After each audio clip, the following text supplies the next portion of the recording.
Hello and welcome to the Retro Renaissance Woman.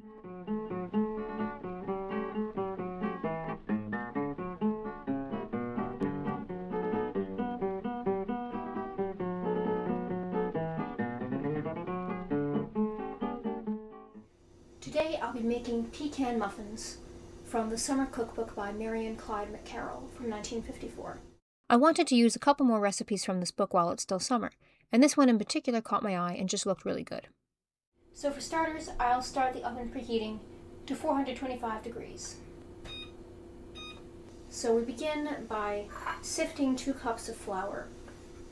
I do technically have a flour sifter, but it's very old and not very usable, and truth be told, it scares me a little bit. So I'm just going to use this fine mesh strainer, and that should work.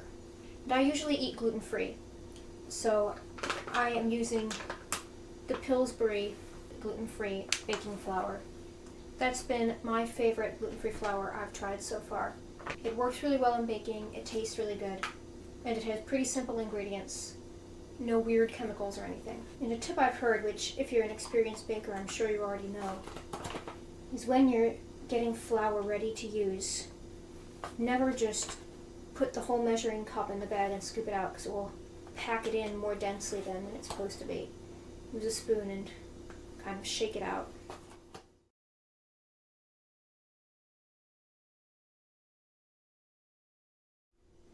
I'll just shake this, tap it with the side of my hand.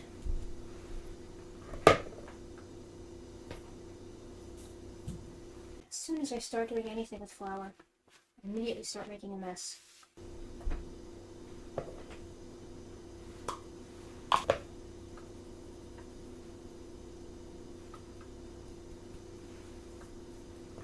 Now I have to sift together the flour with baking powder, 2½ teaspoons of baking powder, and sugar and salt. And as usual, I'm going to be using maple syrup instead of sugar, so I'll wait and put that in with the other wet ingredients.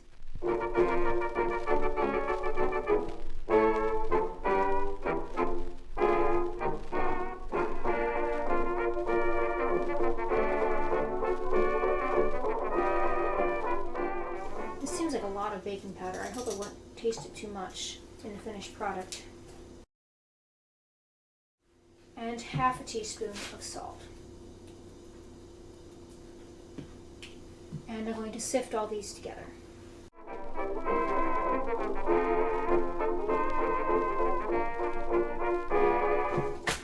Now I'm adding ½ cup of broken pecans.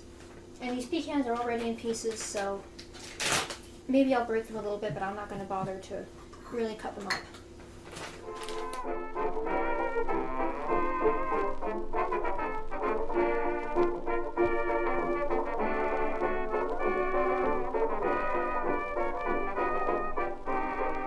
Now I'm going to beat an egg and add 1 cup of milk to it.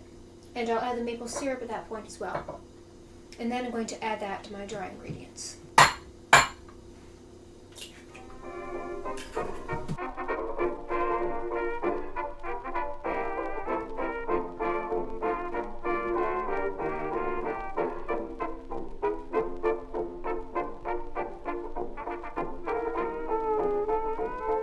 The recipe says to add 3 tablespoons of sugar. As usual, I'm only going to add half that amount.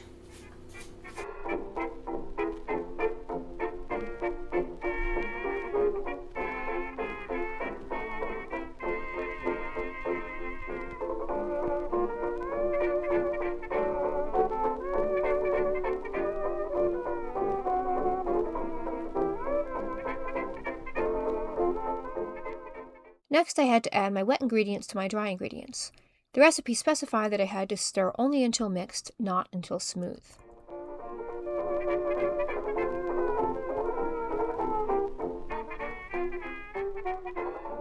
I was in a bit of a dilemma here, since I felt like I was mixing the batter more than I should have, but there were still pockets of flour that needed to be stirred in, so I erred on the mixing it a bit more side, which was probably the wrong decision. But oh well. Now I'm going to heat 3 tablespoons of butter in the microwave till it's melted, and it says to blend it in but do not beat it.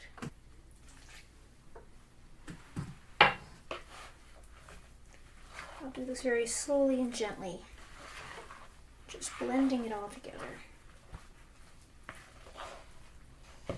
Alright, I'll call that good enough. It says bake in greased muffin pans. Now this will give me an opportunity to try out this cast iron muffin pan, which we've had for years and I've only used once or twice, so this will be a trial run of this as well as the recipe.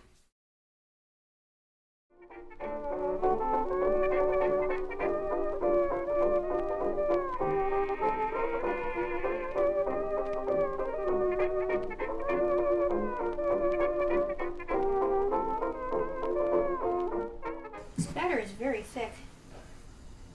I'm not sure how much the muffins are going to rise. It's a lot of baking powder, so it could be a lot.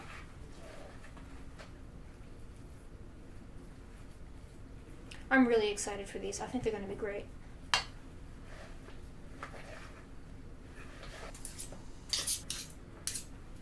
Alright, they just filled my muffin pan for 8 muffins, and it said it would make 12, which makes me wonder if they're going to rise a lot more than I expected, which could be a little disastrous, but let's just hope for the best. Now I just had to put them in the oven for 20 to 30 minutes.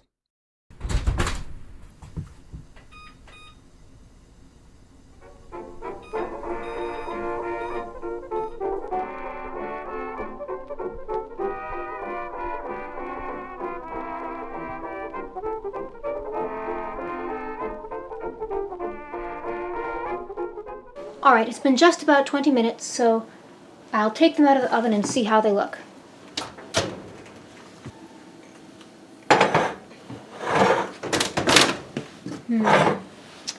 I'm afraid I overmixed them because they don't look as puffy as I would hope.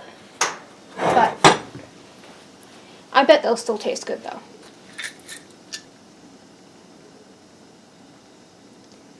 The toothpick is coming out pretty clean. I'll do a temperature check just to make sure. Oh yeah, they're definitely done. I let them cool for a few minutes, admired how clean the cast iron muffin pan was, poured myself a cup of coffee, and I was ready to taste test. Alright, they've been cooling for almost 15 minutes. I've got myself a cup of coffee. Let's try one.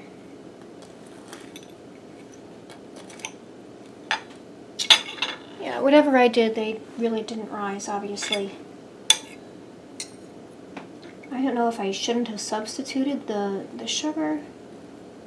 Maybe I did just overmix. I know that's supposed to be a common thing that will make baked goods fall flat.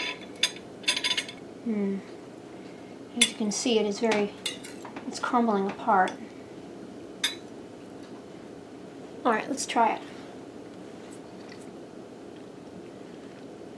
I hate to say it, but it tastes like baking powder. What went wrong? Baking is kind of a mystery to me. I don't think it was the flour.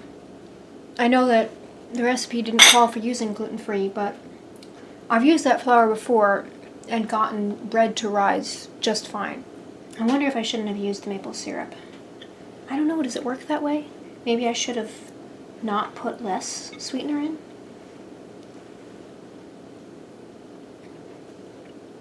I mean, they're still good. I'll still definitely enjoy eating them. But they taste more like a baking powder biscuit than a muffin. And looking back, I realized that I definitely should have noticed something was amiss when the batter was coming out so thick. Maybe adding a little milk or some kind of liquid would have helped thin it out and helped it rise.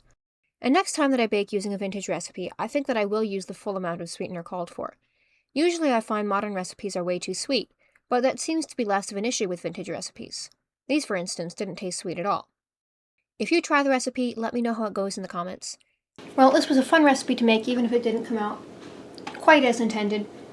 It was very easy, probably the easiest one that I've tried so far. Thanks so much for spending this time with me. I hope you enjoyed the video, and bon appetit.